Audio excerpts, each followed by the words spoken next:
Channel's Week in Review. Getting in touch with Jewish roots to support the mosque proposed for Ground Zero, Jewish designers making high-fashion accessories, sitting down with the Druze member of Likud's Knesset caucus, and the Jewish Channel steps into the ring with Dmitri Salita. It's the Jewish news that's changing your world on this episode of the Week in Review. Hello, and welcome to the Jewish Channel's Week in Review. I'm Stephen I. Weiss. The mosque at Ground Zero has become a Jewish communal issue, with Jewish leaders stepping into the fray. The proposed Islamic Cultural Center and Mosque, to be called Cordoba House, has been making national headlines of late as it goes through final approval processes in various committees. While a great many right-wing commentators have denounced the building of a mosque so close to that of those killed by radical Islamic terrorists on 9/11, Jewish leaders have mostly stayed out of the discussion. When asked, they've usually cited the First Amendment's guarantees of religious freedom. That changed last week with a statement from the Anti-Defamation League in which it declared, "The controversy which has emerged regarding the building of an Islamic center at this location is counterproductive to the healing process. Therefore, under these unique circumstances, we believe the city of New York would be better served if an alternative location could be found." The statement further asserted, "Proponents of the Islamic Center may have every right to build at this site and may even have chosen the site to send a positive message about Islam. The bigotry some have expressed in attacking them is unfair and wrong. But ultimately, this is not a question of rights, but a question of what is right. In our judgment, building an Islamic Center in the shadow of the World Trade Center will cause some victims more pain unnecessarily, and that is not right." When asked by the New York Times about the feelings of family members of victims of 9/11, Foxman said, "Survivors of the Holocaust are entitled to feelings that are irrational," and then added of the families of 9/11 victims, "Their anguish entitles them to positions that others would categorize as irrational or bigoted." Foxman's statements have now led many others in the Jewish community to begin taking sides on the issue. Thus far, Jewish leaders seem to be siding against Foxman. At a press conference held after a key Landmarks Commission vote helped the Cordoba House pass another hurdle to proceeding, New York City Mayor Michael Bloomberg gathered a group of leaders from different faiths to speak in favor of the mosque as an entity whose legal approval would continue an American tradition of religious liberty. On the Jewish side, Bloomberg was joined by Rabbi Erwin Kula, president of Klal, Kara Berkowitz of the UJA Federation of New York, Matthew Weiner of the Interfaith Center of New York, and Rabbi Bob Kaplan of New York's Jewish Community Relations Council. On the way to his appearance there, Kula posted a note on Twitter saying, "Heading to City Hall for press conference on Islamic Cultural Center, seems ADL opposition roused most Jewish leadership to stand up." But the most impassioned speech came from Mayor Bloomberg, who invoked the history of religious tolerance shown to members of all faiths in American and New York history. Speaking of the history of immigration of members of various faiths to this country in the 16 and 1700s, Bloomberg then also addressed the relevance of 9/11 to the Cordoba House project. "We may not always agree with every one of our neighbors. That's life, and it's part of living in such a diverse and dense city.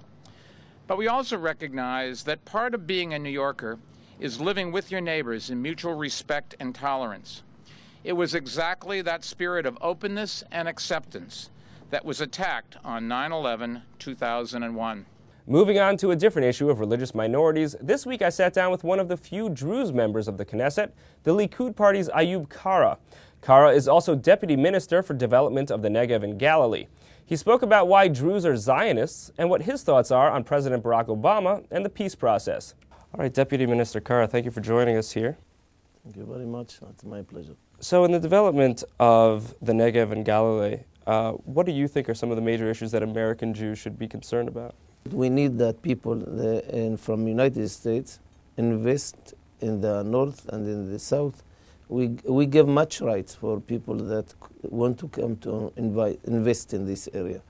It's important from the side of national side. It's important for the future of Israel.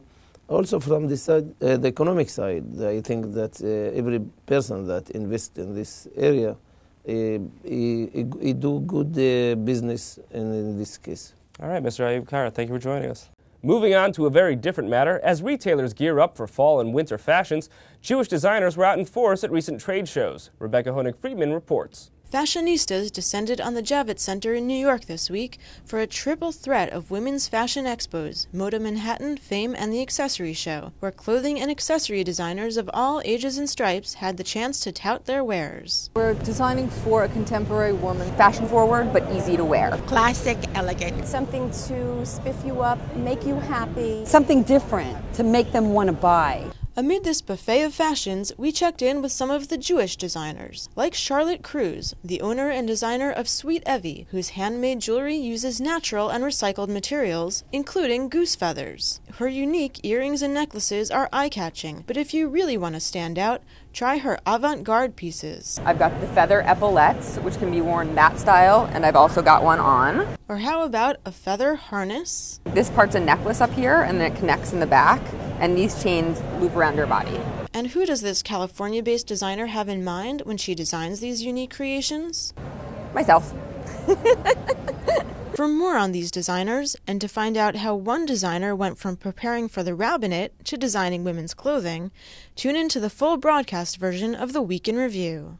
Thank you, Rebecca. There will be more from these trade shows about high holiday fashions in an upcoming episode of Modern Jewish Mom that will air later in August.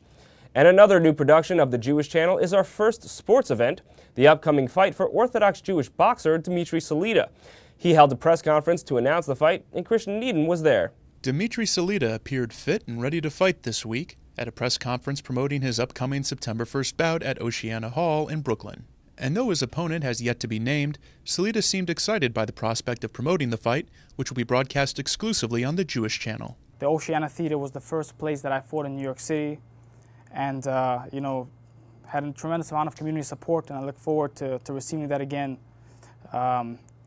The card is filled with talent. There's four different Golden Glove champions.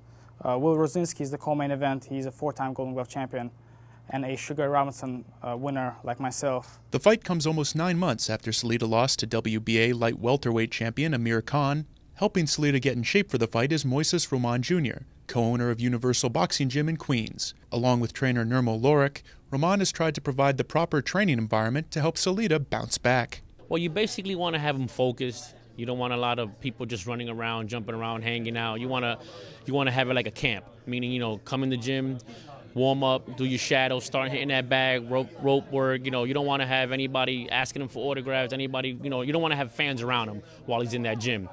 But as time progressed with him there, then, he started relaxing and doing what he had to do. And, a lot of people don't know, but he's a real comedian, this guy. Salita said he plans to take those training lessons to heart. I have been working very hard, and, for the next few weeks, I'm going to continue to work very hard. When I bought the suit, I was a little bit heavier, so it fit me perfectly. Now it doesn't fit me so well. To hear more from Salita and what others have to say about his chances, please tune in to the broadcast version of the Week in Review. Thank you, Christian. Before we go, here's a brief TJC editorial on the Cordoba House situation. Since the Cordoba House situation has now become a Jewish issue, and since it touches on the First Amendment principles that allow me, a yarmulke-wearing Jew, to appear here on television and share news of Jewish import, I'd like to take a brief moment to speak about what an issue like this means for Jews. In recent days, I've been surprised to see many Americans and some Jews arguing that the laws available should be used to block the Cordoba House, regardless of the practical consideration that any such challenge would obviously be struck down in the courts. Anyone with any familiarity with history should take a moment to think about how those arguments are what led people of nearly every faith in America to leave their countries of origin and settle here where there is religious freedom. When various legal tricks and loopholes are suggested to get around granting a mosque permission to exist, it is worthwhile for Jews to keep in mind that when those arguments start getting used against religious minorities, our people don't do very well. And one doesn't have to search into ancient or even distant history to find examples of this being put into place. Just in the past 10 years, there have been multiple cases of Jewish communities here in the United States where permission to build a ritual boundary or eruv was denied by local boards who didn't want Orthodox Jewish neighbors, and the courts had to be used to protect Jewish rights. Jewish ritual slaughter, or shechita, is seemingly always a practice in danger of being banned in one country or another. And one doesn't have to venture far from Israel to find places in the Middle East where Jews aren't welcome at all. None of this makes the Cordoba House initiative right or the right thing to do. In trying to do the right thing, its leadership is actually being pretty classless. By way of example, even Bernie Madoff's entirely innocent cousin knows there are certain weddings to which he just shouldn't go. But what's right to do and what we should have the right to do are very different things. And if we blur that line, it's clear that we all lose. That's all for this week. For more news and analysis from the Jewish Channel during the week, please check out our blog at newsdesk.tjctv.com. From all of us here at the Jewish Channel, be well. The Jewish channel is available on cable: IO Optimum Cable Channel 291, Time Warner Cable Channel 528, RCN Channel 268, Verizon Fios Channel 900, and Cox Cable Channel 1.